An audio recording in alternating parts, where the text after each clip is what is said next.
안녕하세요. 이슈의 김재야. 이슈맨입니다. 아유, 안녕하세요. 네, 이슈맨. 반갑습니다. 네. 예, 어제 이어서 오늘도 반갑습니다. 네, 그렇습니다. 네. 그분은 농장주님이신데. 동생이었어요. 동생은 아닌데. 아무튼, 네, 다른 사람입니다. 아, 예. 네. 예. 한 주간에 좀 조정이 오고 있어요. 그렇죠. 지금 그렇게 장상황이 그렇게 좋지는 않은 것 같은데, 뭐, 올 거라고 이렇게 막, 언제 오겠다 이렇게 예상한, 보다는 뭐 올 수도 있겠다 정도는 어느 정도 생각을 하고 있었는데 그래도 뭐 언제나 맞는 조정장이고 또 앞으로도 계속 맞을 조정장이지만은 뭐 이때는 좀 그래도 기분이 좀 그렇게 좋지는 못하더라고요. 뭐 항상 조정을 당하면은 네, 그렇죠. 조정에서 내가 일정 부분 그 전에 수익을 확보했느냐, 네, 안 어느 정도 했느냐에 확보를 따라서 했느냐. 이제 네. 좀 조정을 맞이할 때 느낌이 틀리시겠죠. 수익을 확보를 해도 문제예요. 조정이 올 것 같다는 걸 알면서도 매수를 또 들어가는 경우도 많거든요. 그러니까 뭐 그렇죠. 이런저런 경우가 있기 때문에 네.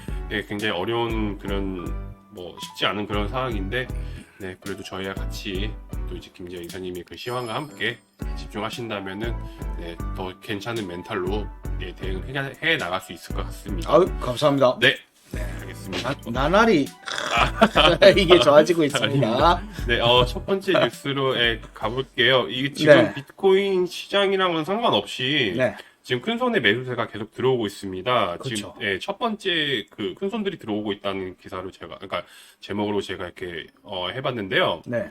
첫 번째 뉴스가 이제 그 우리 마이클 세일러 형님, 아, 마이크로 스트래티지사에서 원래 이제 그 비트코인을 이번에 19일 날 네. 9,245개를 더 구매를 했습니다. 이 아저씨 좀 그만 좀 했으면 착한하신 좋겠는데. 분이에요. 근데 이게 지금 그 전에도 일주일 전에 한 12,000개 정도를 구매를 했거든요. 이게 무슨 뭐 시장에서 담듯이 이렇게 담아버리는데 네. 그렇게 해서 결과적으로는 총 21만 개 정도를 지금 보유하고 있고요. 네. 이게 전체 유통량의 1%라고 합니다. 네, 근데 이가는 지금 마이크로 스트레치 같은 경우는 지금 결론적으로 지금까지 봤을 때는 평단가가 35,160달러예요. 그러니까는 어느 정도 뭐 하락을 맞아도 엄청난 지금 수익권이기 때문에 전혀 무서워할 일이 없죠. 오히려 좀 본인의 건재함을 과시하는 이번에도 그 전환사채를 이제 보통 기관들을 통해서 발행하는 그 채권 같은 건데 이 규모가 5억 2,500만 달러 규모입니다. 이걸 통해서 이제 그 해당 코인을 비트코인을 매수를 한 건데요. 네. 어떻게 보시나요? 이게 지금 그러니까는 그때도 얘기했지만, 그러니까 제가 이슈 점검에서도 얘기했지만은 네. 이미 지금 이런 세력 같은 이런 분야에서는 뭐 매도했던 차익보다는 지금 개수 확보가 더 우선적이라고 제가 이렇게 언급을 한 것 같은데. 무슨 자존심 싸움다 이거. 네네. 둘이서 서로 양 많은 거 가지고 네. 게임하는 것도 아니고. 네네. 예. 너무 이렇게 편중이 되면 사실 암호화폐 비트코인이 추구했던 그동안의 뭐 본질적인 탈주나 그게 있죠. 그렇죠. 네. 이런 부분들을 벗어나는 행위로 이어지는 부분으로 이제 받아들여질 수밖에 없는 상황이 되는 거죠. 네네. 머니 게임이 돼버리면 이제 이 시장 상황에서 변동이 만약에 크게 발생을 할 경우에는 어쩔 수 없이 또 시장에 매물이 나와야 될 수밖에 없는 상황도 나오거든요. 네네. 예, 그럴 경우에는 시장의 데미지가 굉장히 크게 된다는 거예요. 네. 좀 너무 많이 하니까 좀 적당히 하고 원래 이렇게 분배가 돼야지 되는 게 원래의 철학적 목적에도 부합하는 부분들이 있으니까 적당히 해라. 적당히 뭐 이런 지금 상황에서는 근데 그래도 구매해줘서 고맙다는 역시 형님이라는 얘기가 좀 있긴 해요. 워낙 좀 하락장에서 이렇게 구매를 했으니까. 저는 저러면은 안 예. 된다. 예. 이사님의 철학에는 네. 아니 시장에서도 저기 정상적이지 않은 거는 반드시 토해내게 됩니다. 후폭풍이 올 수도 있다. 그렇죠. 말씀이신 거죠? 예. 네. 알겠습니다. 그래서 지금, 비트코인 매집과 관련돼서 또 뉴스가 있는데요. 이 두 번째입니다. 일본의 공적연금이라는 그 기관이 있어요. GPIF라고 하는데, 여기가 지금 운영하는 자산 규모가 225조 엔입니다. 그러니까 225조에 엔, 예, 그러니까 우리나라 돈 한 2,000조 정도 되는데 이게 지금 그러니까 국가 단위로는 이제 제일 큰 규모라고 해요. 이게 근데 지금 뭐 비트코인의 정보를 수집한 단계입니다. 이건 그냥 제가 뉴스가 나와서 짧게 집어넣은 건데, 그러니까 뭐 자산을 운용하는 여러 가지 방법 중에서 여기는 이제 공적 연금이니까 투자 상품 중에 하나가 어떨까 하는 방식, 뭐 차원에서 네, 조사를 한 그런 경우라고 지금은 그렇게 보시면 될 것 같습니다. 뭐 예. 이전에 블랙록이나 뭐 기존에 우리가 기대하지 않았던 그런 류의 이제 돈을 넘어서서 네네. 진짜 큰 돈들이 움직이기 그렇죠. 위한 여기는 규모가 준비를 하고 있다는 네네. 얘기겠죠. 우리가 지금 뭐 비트코인이 시총이 뭐 1조 뭐 이런 얘기 하더라도 전체 자산 운용에 비하여 그냥 엄청 터무니없는 그런 규모긴 하거든요, 아직은. 우리는 지금 크립토 시장에 빠져 있기 때문에 굉장히 좀 크게 느껴지기도 하겠지만은 전 세계의 그런 모든 자산 운용이나 재산 뭐 이런 걸 따진다면 아직은 그 퍼센테이지가 굉장히 낮은 걸로 이렇게 이해를 하고 계시면 좋을 것 같습니다. 네. 그리고 세 번째 있는데요. 최근에 이제 그 비트바이즈의 CCO였나? 아무튼 그분이 지금 언급을 한 게 있어요. 그 종합증권사와 이제 개인 퇴직 계좌인 IRA가 그 비트코인 쪽으로도 이제 좀 여기도 이제 그 투자 상품 중 하나로 이제 하나로 비트코인 현물 ETF를 채택할 수도 있다. 이렇게 언급을 했습니다. 보통 요 관련돼 갖고는 이전에도 다른 데서 퇴직연금이나 이런 데서 들어오려고 하면 사실 약관이 바뀌어야 되는 부분이 있거든요. 네, 네네.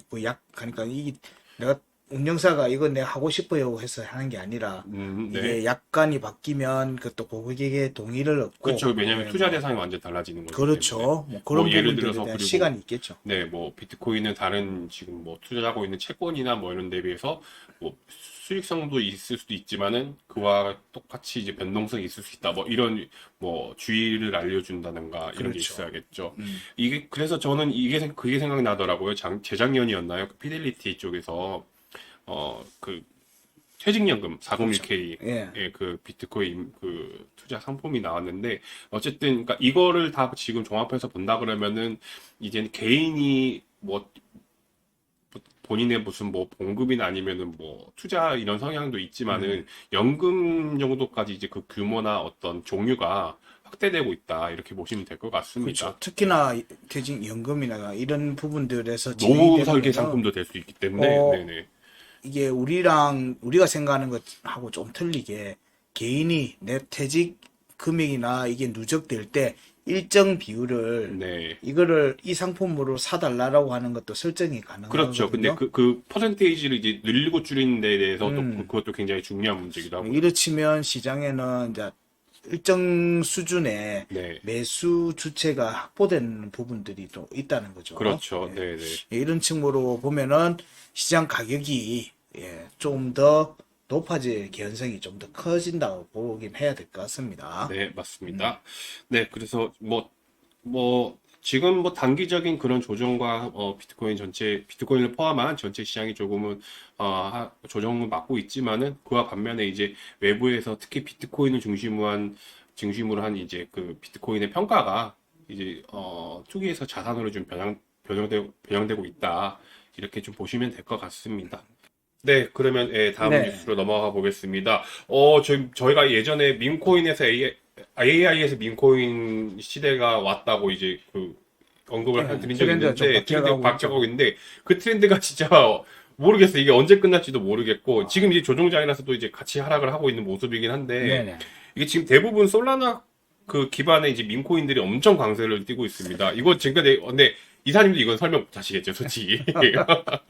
어떻게 생각하시나? 이게 뭐, 지금, 참고로 제가 다시 좀 그러니까 좀 더 정보를 드리자면은, 지금 원래 기존에 있던 솔라나 기반의 밈코인 중에 봉크가 굉장히 강세를 띄었었죠. 그렇죠. 그리고 나서 이번에, BOME, 그러니까 북 오브 빔이라는 이쪽 밈코인이 나왔어요. 근데 이게, 이거는 근데 어떻게 된 일인지 모르겠지만은, 뭐 MEXC 뭐 어디 뭐 상장을 하다가, 최근에 바이낸스 상장하면서 또 몇백 프로 인상을 했었거든요. 네네. 또 그거랑 또 다르게 또 그 슬러프라고 또 민코인이 하나 있어요. 네. 이게 근데 되게 지금 골 때리는 상황이 발생했었는데 그 담당자가 실수로 이 주기로 했던 그러니까 토큰이랑 그 유동성을 가지고 있던 솔라나까지 전부 다 그러니까 $10,000,000어치를 소각해버린 사건이 일어났었거든요. 어제였나 그제였나. 네. 근데 어쨌든 그런 대형 사고가 발생하면은 가격이 엄청 떨어져야 정상인 건데 네. 그 반대로 한 745%인가 급등을 했습니다. 그래서 이게 지금 저도 어떤 상황인지 모르겠어요. 그냥 단순히 이게 민코인이 가지고 있는 특기한 힘이라고도 설명할 수 있을 것 같은데 지금 열풍이 어쨌든 그래서 대단하다고 합니다. 그래서 이제 솔라나 창업자 같은 경우에는 이전에 이제 그 솔라나 기반의 민코인들이 1억 5천만 달러인가 이제 사전 ICO 모금도 되기도 했었고 그래서 여기에 대해서 특별히 주의를 당부를 했습니다. 왜냐하면은 항상 그렇지만 민코인 자체가 엄청나게 변동성이 심한 거고 그렇죠. 올라갔을 때야 정말 성공했을 때야 뭐 몇천 프로 막 이런 수익률이 보일 수도 있지만은 마이너스 몇천 프로도 될 수 있는 거고 그리고 스캠 자체가 워낙 많기 때문에 네 그렇게 경고를 했던 것 같아요. 지금 그래서 어쨌든 지금 민코인 열풍이 지금 사그라들지 않고 있다. 이거는 그래서 제가 개인적으로 봤을 때는 앞으로 몇 년간은 계속 그 사이클이 돌 것 같기도 하고 좀 그렇습니다. 뭐 일단은 그 작년에 네. 비트코인의 그 페페도 지금까지도 지금 엄청 잘, 예, 예. 이게 트렌드라기보다는 사실 민코인은 이제는 일종의 약간 도박성으로 바뀌어가고 있는 부분들이 긍정적으로 가기는 힘들어지는 부분들이 있더라고요. 이게 여기에 관련돼서 뭐 주기영 대표 같은 경우도 크립토 이게 컨텐츠, 네네. 이렇게 가면 시장을 트렌드를 이끌어가는 리더의 부재, 네. 뭐 이런 부분들, 그러니까 방향성이 좀 이렇게 모호해지면 사람들이 이렇게 막 이렇게 도박 같은 형태, 그렇죠. 이건 이런 정말 부분으로 큰 빠지게 도박이긴 되는 해요. 네, 빠지니까. 정말로. 네. 그리고 또 하나 또 우려스러운 점은 이런 민코인의 트렌드를 주도하는 거래량들이 주로 아시아에서 나오고 있고 네네. 한국으로 의심된다는 얘기들이 아, 그렇습니까? 있더라고요. 예, 저는, 예. 이걸 이런 어떻게, 부분들은 예. 조금 이런 부분들의 코인들에 이게 또 막 찾아가는 커뮤니티들이 또 있더라고요. 네.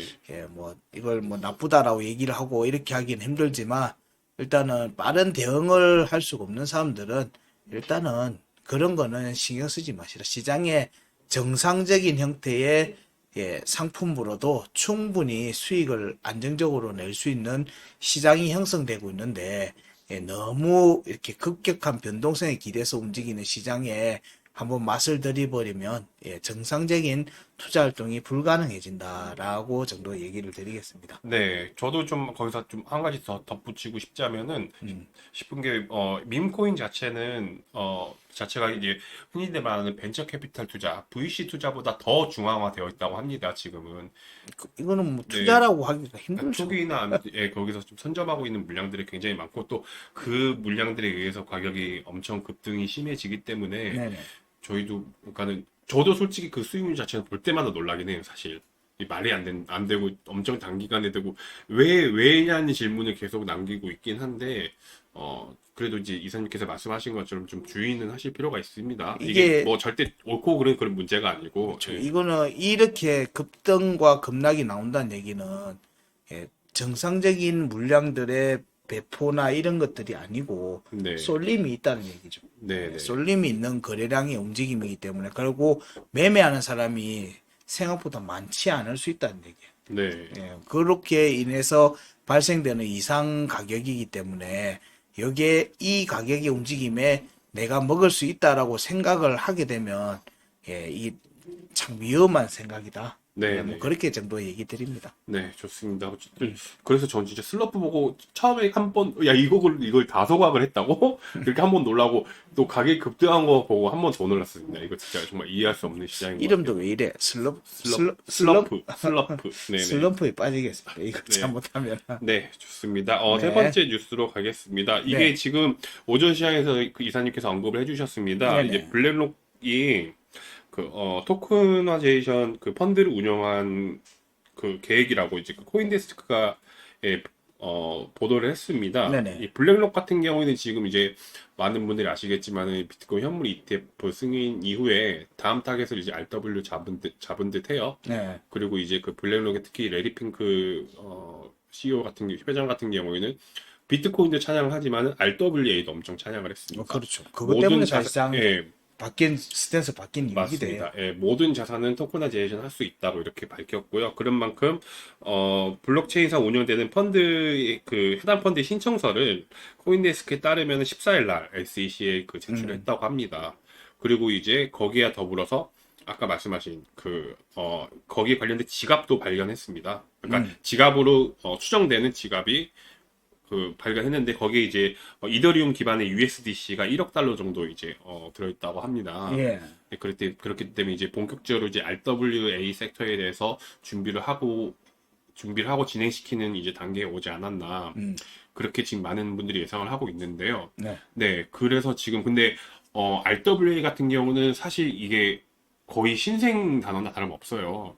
그렇죠. 아직은 저희가 알게 된 것도 작년쯤에 알게 됐고, 그전에는 이제 그보단 조금 더 좁은 단계인 STO라는 걸로 저희가 몇 번 다뤄드렸었잖아요. 그렇죠. 뭐 비슷한 개념이긴 한데, RWA 섹터가 그래서 지금 완전히 꽃을 피려면은 앞으로도 한 몇 년이 있을 것 같다. 그렇게 좀 보고 있긴 합니다만. 이게 그 RWA 쪽에서의 그냥 쉽게 얘기를 하면 일단 레버리징을 이용한 일종의 네, 이제 디파이. 대출 형태인데 이게 좀 다양한 상품들을 할 수 있는 부분들이 돼버린다는 거죠. 네. 기존의 금융 제한들에서 벗어날 수 있는 여지도 좀 있고 글로벌해지니까 상품에 이게 파급 효과도 점점 커지는 형태로 전개될 개연성이 분명히 있는 부분이고 그래서 자사운용사들이나 금융기관들은 이 시장을 거의 뭐 꿀단지로 볼 수밖에 없는 상황이라고 봅니다. 네네. 예. 그래서 구체적으로 여기서 지금 언급한 펀드가 어떤 자산을 편입할 것지는 알려지진 않았다고 합니다. 네네. 대신에 이제, 뭐, 그와는 상관없이 이제 그 대표적인 RWA 토큰 중에 하나인 온도 파이낸스가 또 이제, 가격이 20% 정도 올랐고요. 그래서 제가 이거를 조금, 한번 더 다룰 게 있는지 한 번 더 체크를 해보고, 네네. 추가 이슈에도 한번 다룰 수 오, 있으면, 좋습니다. 네, 이거는 다뤄보면 이 괜찮을 것 같아요. 기사를 네네. 처음 제가 접했을 때 네네네. 느낌이 얘들 이더를 베이스로 하나? 라는 생각이 제일 처음에 들었었고요. 네, 지금 발견했다고 해야 되나? 아무튼 그 찾아낸 그 지갑에 가지고 있는 USDC가 이렇게 이더리움 기반의 USDC로 발행된 거라서. 그래서 뭐 JP 모건이나 혹은 뭐 기존의 시티그룹이나 이런 데서는 아발란체 네, 또 네. 활용하고 또 다른 다양한 이제 자체만의 이제 사이드 체인이라고 할 수 있는 네. 이런 그 네트워크를 구축을 하고 사실 테스트를 하고 있는 과정인데 네, 네. 블랙록에서는 별다른 얘기들이 없었다가 이번에 이제 이더 베이스에서의 네, 네. 부분이고 그러면 이더 베이스의 사이드 체인으로의 접근을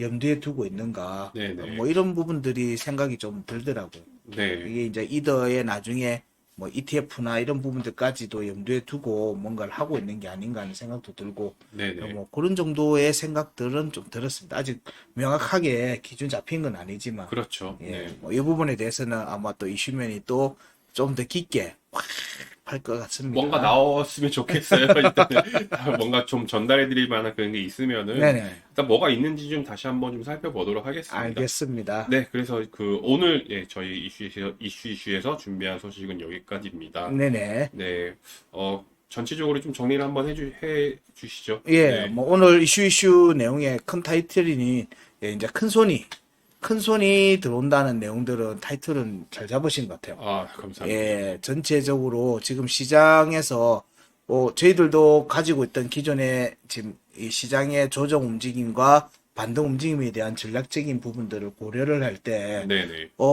지금 뚜렷한 매수 주체의 지속성, 지속 유입, 이런 부분들 때문에 좀 혼란스러운 측면도 좀 있어요. 네네. 좀 더 깊이 조정이 갔다가 와야 되는 구간에 대한 부분들도 있는데, 이 부분에서 지속적으로 매수세가 들어오는 부분들과 매수 주체가 좀 뚜렷하다는 측면들은, 이 조정폭이 생각보다 깊지 않을 수도 있겠다는 생각도 하는 그렇죠. 겁니다. 네네. 예, 그러고 난 뒤에 나오는 반등 유입 구간에서는 사실 이제 여러 측면들에서 지금 한 특정한 회사가 들어오는 게 아니라 미국 내에서도 그렇고 우리나라도 이제 하반기에 또 ETF에 대해서 접근에 대해서 좀 공론화한다는 얘기도 있으니까 이게 글로벌하게 접근할 수 있는 이제 큰 돈들이 이제 네네. 국가 단위의 큰 돈들이 조금씩 움직일 여지가 생기고 있다는 부분들은 굉장히 긍정적인 요소다. 합법적으로요. 그렇죠. 네네. 합법이라는 겁니다.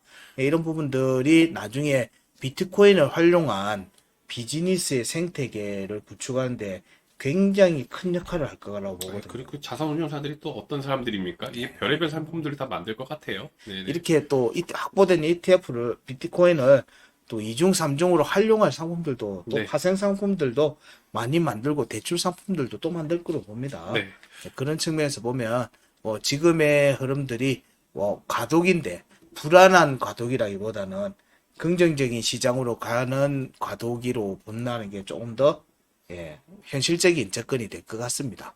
네, 오늘 준비하신 내용 너무 지금 두 번째로. 네. 이번 상승 움직임에서 이슈 벤치 체크하는 내용들 다 좋습니다. 네. 예. 좋습니다. 네. 오늘 준비한 내용은 여기까지고요. 저희들 또 이슈맨이 또 깊이 파야 될 부분들은 또 깊이 파서 이슈 점검에서 다시 한번 더 다뤄드릴 겁니다. 뭐 예. 없으면 또 다른 걸 또 얼른 있다고요? 찾아봐야겠죠. 네, 알겠습니다. 예, 그리고 저희들은 또 다음 주에 지금 시장에서 이제 단기 움직임들이 또 정리가 되면은 또 못 갔던 종목들에서의 움직임이 나올 수 있으니까 네네. 이 과정에서 나오는 또 재밌는 흥미있는 뉴스들이 있으면 잘 챙겨서 알려주시기 알겠습니다. 바랍니다. 이사님은 오전 오후 계속 주시를 해주시죠. 아유, 예, 알겠습니다. 예, 오늘 이슈는 여기까지 하고요. 저희들은 다음 주에 뵙겠습니다. 고맙습니다. 감사합니다.